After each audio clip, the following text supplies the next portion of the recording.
संगम नगरी में आहूत कैबिनेट की बैठक में तय किया गया कि प्रयागराज चित्रकूट विकास क्षेत्र के साथ साथ वाराणसी में भी नीति आयोग के सहयोग से विकास क्षेत्र विकसित किया जाएगा।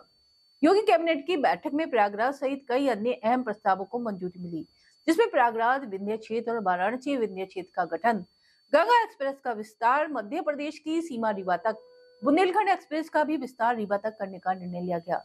यूपी के सीएम योगी आदित्यनाथ ने कहा कि प्रयागराज और आसपास के क्षेत्रों के लिए एक सतत विकास बनाने के लिए हम एक विकास क्षेत्र विकसित करेंगे। इसके बुनियादी ढांचे के लिए गंगा एक्सप्रेस वे का विस्तार किया जाएगा। गंगा एक्सप्रेस वे प्रयागराज से मिर्जापुर, भदोही से काशी, चंदौली और गाजीपुर में पूर्वांचल एक्सप्रेस से जुड़ेगा।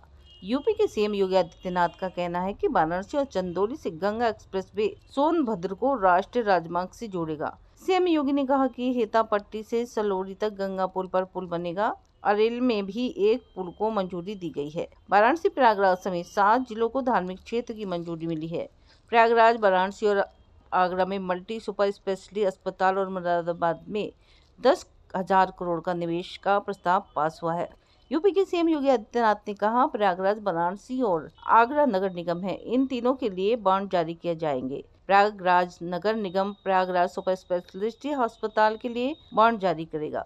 सीएम योगी आदित्यनाथ ने कहा कि जीएमयू केंद्र को मेडिकल कॉलेज के रूप में स्थापित करने का निर्णय लिया गया है। 3 जिलों हाथरस, कासगंज और बागपत के 3 नए मेडिकल कॉलेज स्थापित किए जाएंगे। 62 ITI, 5 नवाचार, आविष्कार और प्रशिक्षण केंद्र स्थापित किए जाएंगे। इस अवसर पर जिन मुद्दों पर आज यहाँ चर्चा हुई है, उनमें खास तौर पर प्रदेश सरकार के जो महत्वपूर्ण मामले हैं, उनमें से उत्तर प्रदेश की जो एरोस्पेस और डिफेंस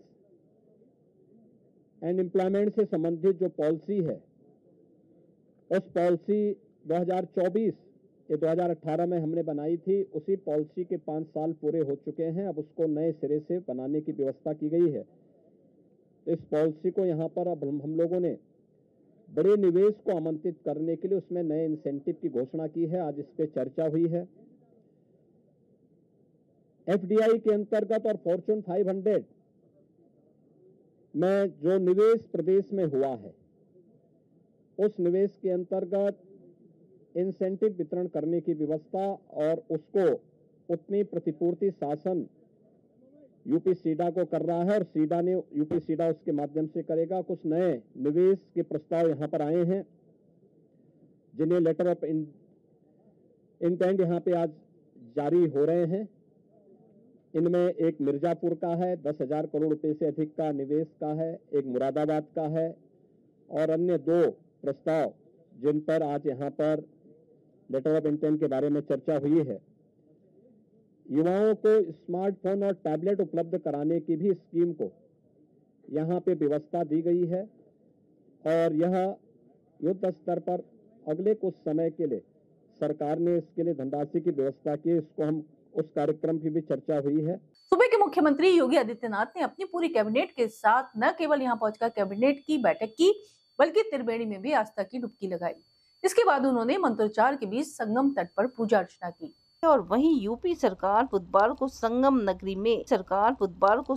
नगरी में कैबिनेट की बैठक करने पहुंची थी। पूरे मंत्रिमंडल के साथ मुख्यमंत्री ने इस बैठक में कई महत्वपूर्ण फैसले लिए। बैठक के बाद मुख्यमंत्री योगी आदित्यनाथ कैबिनेट मंत्रियों को साथ लेकर त्रिवेणी में पुण्य स्नान करने पहुंचे।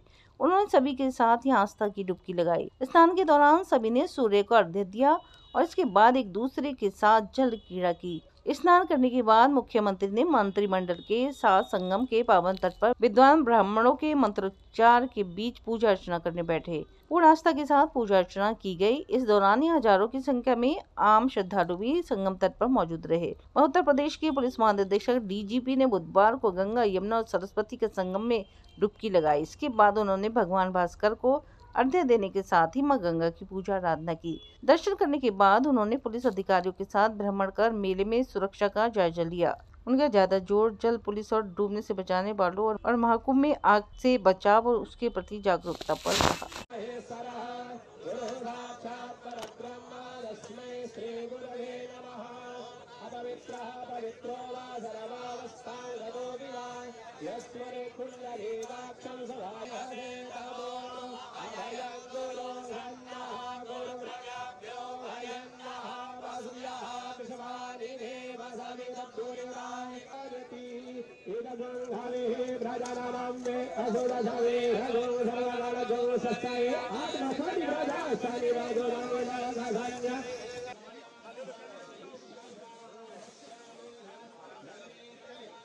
आ जाओ भानु, हटो भानु।